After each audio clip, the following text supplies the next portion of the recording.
factoring using SumProduct method. And it's also called the SumProduct method or the AC method. You may have seen it before. We are going to look at a subset of all the types of problems that you could factor using this method, and I am going to show it to you with a shortcut. That means that if you decide to factor in another class, this is not going to factor every single trinomial or three-term polynomial that you see, but it will definitely get you started, especially on the ones that have an implied lead coefficient of 1. That's the ones that we're going to be working with. So I just want to make that clear up front. This is not for every single trinomial, but it is a shortcut that works for a certain group of trinomials. So we have a 1 for the lead coefficient and 9x and then 14. So I want to look for a sum of whatever my middle term is. In this case, it's a 9. And then a product of the other two. So the lead coefficient and the constant term. So 1 times 14. And in general, because I told you we are only going to look at the ones that have an implied 1 on the front, we're really just going to look at the constant for these. So we're looking for products that give me 14. So I know 1 times 14 gives me 14, and then I'll increase that 1 by 1 and I get 2. I know 2 times 7 gives me 14. 3 doesn't go into 14. 4, no. 5, no. 6, no. 7, yes, but it's already showing here, so I know I have the complete list, 1 times 14 and 2 times 7. And so you can do that, go through each of the factor pairs that will give you your product and write them all down and then see which ones are working. So I have that product.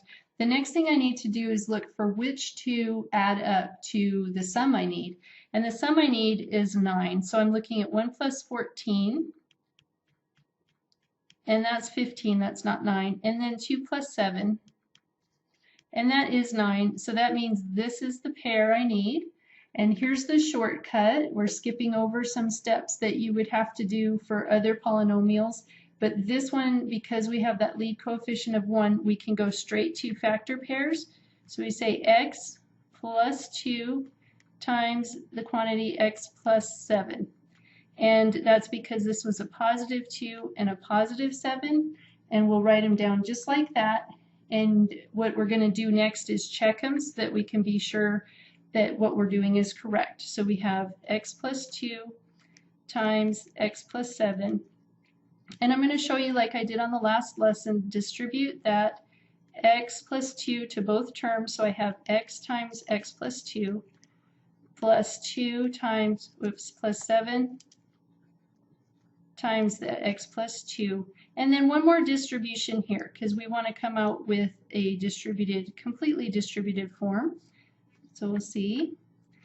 If I distribute here, I get x squared plus 2x plus 7x from the second pair plus 14, and then the 2x and the 7x are like terms, so I just combine the coefficients, so I have x squared plus 9x plus 14. And I think that's what I started with, x squared plus 9x plus 14. And so I know that my answer is correct. Let's look at another one where we have some sign issues and see how we handle that. So again, here's my polynomial. And I can see my lead coefficient is 1, so it means all the shortcuts that I'm showing you are going to work on this problem as well.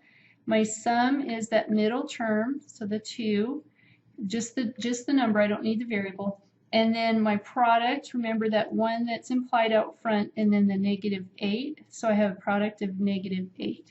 Now at this point, because I have a negative, I want to still list out all my factor pairs and forget about the sign for a minute, and I'll take that into account right after. So first thing I'm thinking is 1 times 8, 2 times 4, 3 doesn't work, 4 works, but it's already on my list, so I know my list is complete.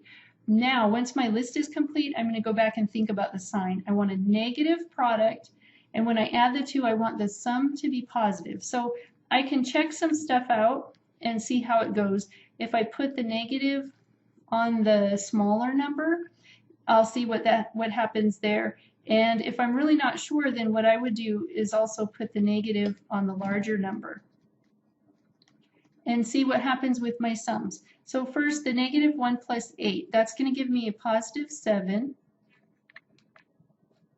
And then I'm going to try the other one. So positive 1 plus a negative 8, that's going to give me a negative 7. So when I want a positive sum, it looks like I need to have the smaller number have the negative. So a positive sum, smaller number should be negative.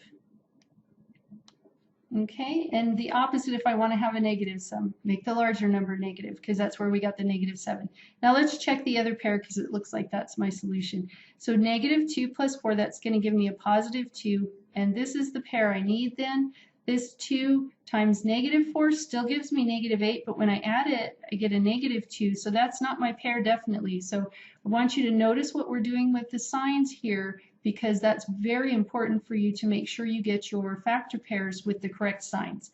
So I can see now what my factor pairs have to have for their signs, and it is a negative on the 2 and a positive on the 4. So it'll be x minus 2 times quantity x plus 4. And that's going to be my factored form, and I want to check that. So x minus 2, x plus 4, take that whole first factor and distribute it. And so I'll have x times x minus 2 plus 4 times x minus 2. Distribute one more time.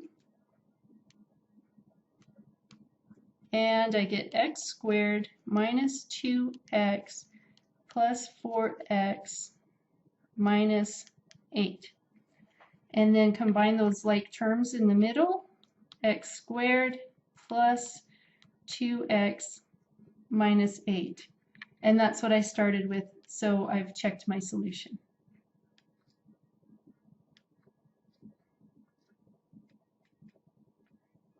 And one more note for you. In this course, we're working with a subset of the possible trinomials. That's a 3-term polynomial.